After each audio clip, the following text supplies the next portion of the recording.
Dans une lettre relayée abondamment sur les réseaux sociaux et tout autant reprise par la presse locale, Ali Bongo annonce sa retraite définitive de la scène politique gabonaise.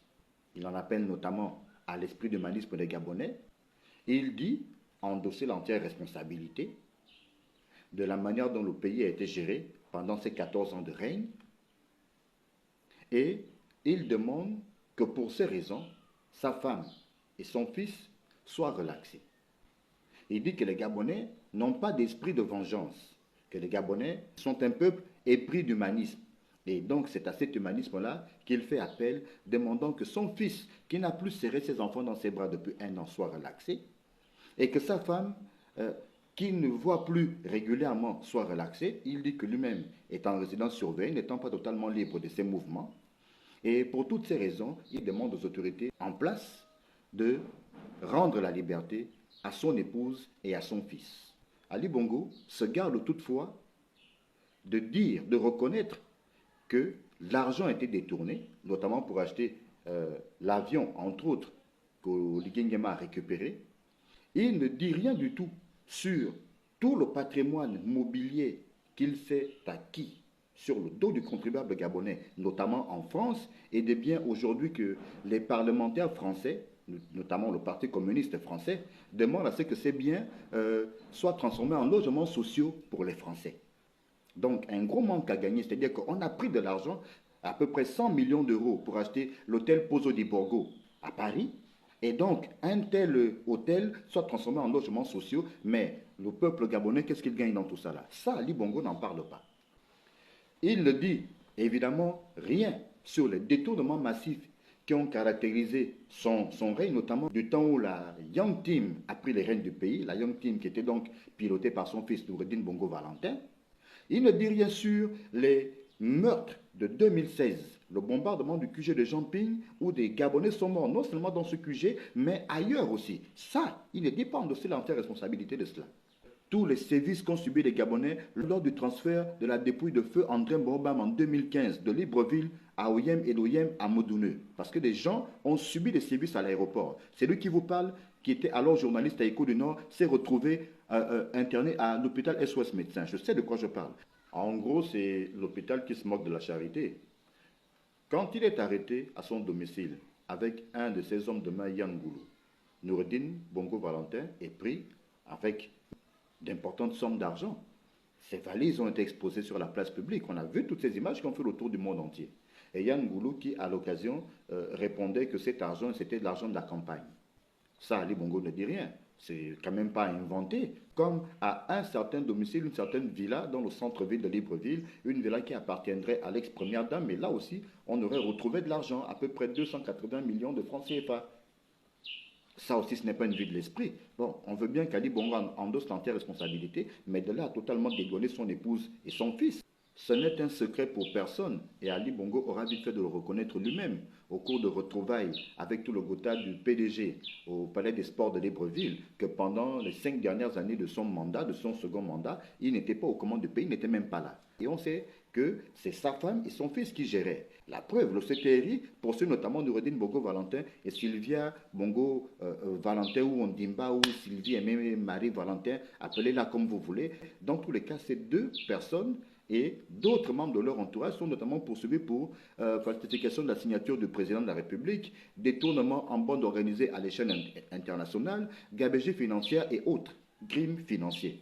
Bon, de là à juste dire que bon, ma femme et mon fils n'ont rien fait, alors qu'il serait avéré qu'il y aurait eu falsification de la signature du président, et lui-même reconnaissant qu'il n'était pas là pendant les 5 dernières années de son mandat, et d'autres révélations notamment faites par Brice Tatouche Alianga lors de son procès au palais de justice de Libreville. Bon, tout ceci, Ali Bongo voudrait qu'on le balaye du revers de la main pour simplement se concentrer sur lui. Mais lui, qui est en réalité loin de la prison, quoique en résidence surveillée, parce que simplement sa situation de santé ne permet pas qu'on puisse même le poursuivre, qu'on puisse le mettre au gnouf, où il mériterait lui aussi d'être pourtant. Du moins, c'est ce que pensent beaucoup de Gabonais.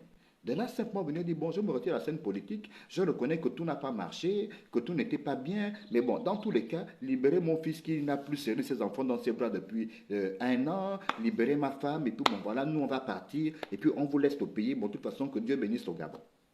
Pour beaucoup de Gabonais, Ali Bongo est coupable.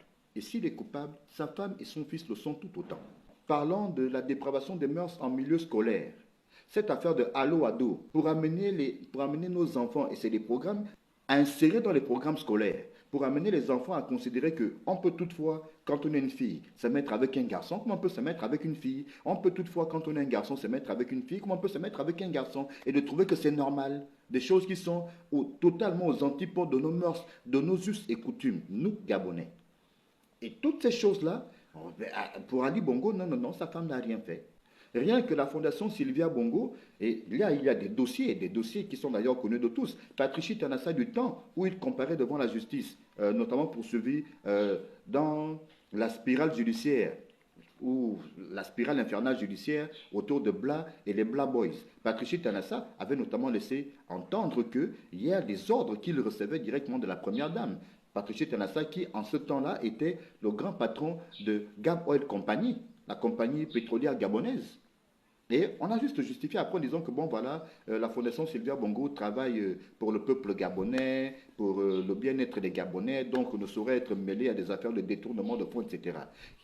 C'était la même chose d'ailleurs pour René Alouokoué, ancien directeur général de la CNAMGS, qui lui aussi avait dit qu'il recevait des ordres directement de la première dame. Bon, tout ça, Ali Bongo voudrait nous faire croire que, en fait, sa femme n'a rien fait. Dans ce cas-là, la première dame dont il est question, la première dame dont le nom est souvent cité par Bla et ses anciens Bla Boys, c'était qui alors?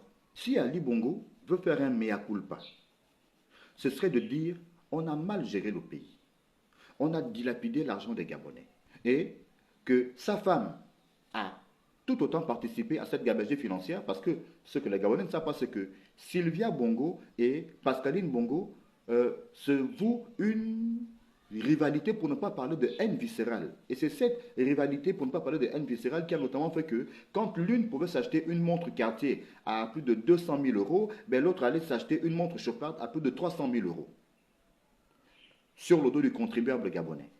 Sylvia Bongo pouvait prendre son jet privé le matin, ou même l'avion qui a été récupéré par Oligui, aller en France, déjeuner le matin et puis rentrer tranquillement à midi, sur le dos du contribuable gabonais.